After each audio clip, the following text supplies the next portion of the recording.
Hey ladies, I wanted to talk about how to hold your hairstylist accountable. I just finished wrapping up, I told you guys I was in actually doing a movie, and we just finished finally wrapping up scene 3, and I was like headed home, and I said, you know what? Let me stop at the park and let me talk about, put these videos out here because this week is going to be pretty crazy. So I wanted to talk about how to hold your hairstylist accountable, because a lot of times, like I put this video out about how I'm sick and tired of the kitchen stylist, and I am, and some of you guys chimed in and it was like, it was one girl that said the lady fried her hair, took the hair out, the hairstylist, and then said, you want to buy some hair from me? I was just like, you can't make this stuff up. It's so bad with our community when it comes to, I got to talk about my community or whatever, that our community, that they don't even feel no kind of way. They just like, well, she mad. She don't have to get her hair done. Oh, well, and they move on to the next person. And the reason why they keep moving on to the next person and damaging their hair and taking their hair out is because no one holds them accountable. No one holds us accountable, to be honest.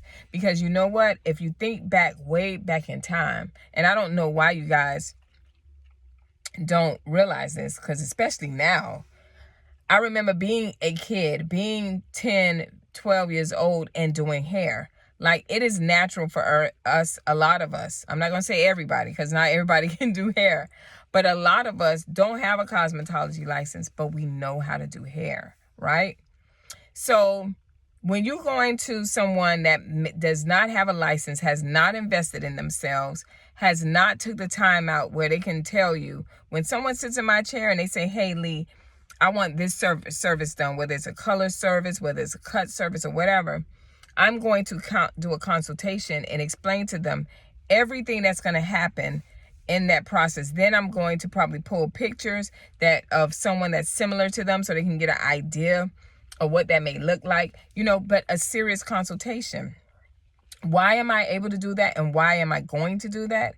It's because I have invested in my education as a cosmetologist. And I always explain to you guys, it's a difference between a cosmetologist, a experienced cosmetologist. And when I say experienced, meaning like someone who went to school, you could be fresh out of school, but you have the experience. You understand the theory part, the chemistry part, right? When we're dealing with someone's hair. And a lot of times, unfortunately, a lot of you guys don't have that experience or that expertise. Now I look back on it 20, almost 27 years later, and I'm like, man, I didn't know nothing back then, right? So we learn through trial and error, right? So the reason why I brought up the fact that a lot of these hairstylists, we grew up in our neighborhood. I grew up in Miami.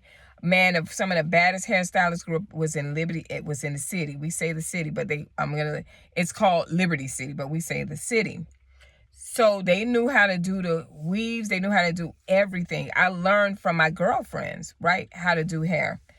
But then when I went to take it serious, I went to beauty school. I went to a pivot point school that they did not play. Like, you had to know your stuff before you even took the test, right? And I'm sure that they have that now. But the reason why I'm saying this is because a lot of you are still going to women and men that have never invested in themselves, that you knew around the way, that can do some hair. And you say, you know what?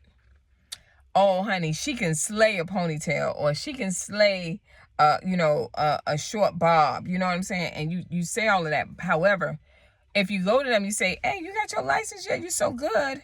And you believe in yourself. Do you have your license yet? That's the first indication of holding someone accountable and saying, hey, how long of education do you have? Because you're about to do a chemical service. You don't have it, or, you know what I'm saying? You don't have a license, or you just trying something out on me. Why are you using that? You guys don't hold them accountable and say, why are you using that product? How long have you been using that product? What is the outcome of that product based on my hair type? If I have fine hair, is that going to damage my hair? You guys don't hold your hairstylist accountable. It's like a lot of times, and I get it because I did it too when I was younger, where I came into the salon and when I had somebody that I admired and I loved their work, it kind of felt like, oh my gosh, I get to sit in this person's chair and she about to slay me. So I'm going to just let her do her.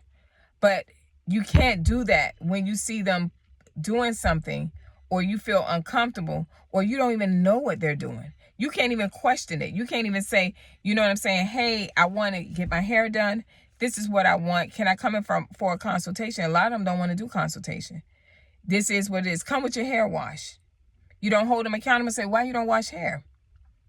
Right? Because if you start asking questions, what's going to happen is you're going to find out that you shouldn't even be sitting in a lot of these people's chair. So you're holding them accountable by questioning them, saying, hey, how long you been doing this? Where's your license? Are you in school? These are the things that I'm teaching you how to hold your hairstylist accountable. Because we can sit on here and I can point the fingers, and I'm tired of them. I'm tired of kitchen hairstylists. And when I say kitchen, I don't mean somebody, it's some people that just don't went to beauty school. Listen, a lot of women go to beauty school. Not everybody's going to beauty school because they're passionate about the hair industry. A lot of women go to hair school because they may be in some type of program and they have to show that they're making progress in their life because they're getting funding. And so they go to school. A lot of them don't finish because that's not really what they want to do. They may know how to do hair, but that's not really what they want to do, right? So what I'm saying to you is that you have to do your homework when it comes to finding a hairstylist.